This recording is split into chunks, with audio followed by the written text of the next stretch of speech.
মধ্যপ্রাচ্যে উত্তেজনা তুঙ্গে পৌঁছেছে। এই মুহূর্তে ইরানে একযোগে হামলা চালাচ্ছে যুক্তরাষ্ট্র ও ইসরায়েল। এমন পরিস্থিতির মধ্যেই 2026 সালের ফুটবল বিশ্বকাপে ইরানের অংশগ্রহণ নিয়ে প্রশ্ন উঠেছে।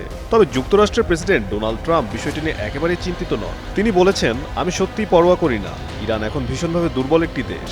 সম্প্রতি যুক্তরাষ্ট্র ও ইসরায়েলের হামলার জবাবে ইরান উপসাগরীয় অঞ্চলে মার্কিন মিত্র দেশগুলোর দিকে পাল্টা আক্রমণ চালিয়েছে। এতে আঞ্চলিক পরিস্থিতি আরও জটিল হয়ে উঠেছে। 2026 সালের ফিফা ওয়ার্ল্ড কাপ অনুষ্ঠিত হবে যুক্তরাষ্ট্র, কানাডা ও মেক্সিকোতে 11 জুন থেকে 19 জুলাই পর্যন্ত।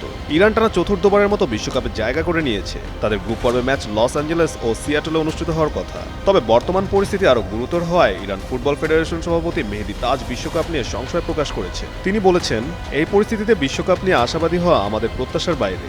অন্যদিকে ফিফা জানিয়েছে, সব দলের অংশগ্রহণ নিশ্চিত করে নিরাপদ বিশ্বকাপ আয়োজনই তাদের মূল লক্ষ্য।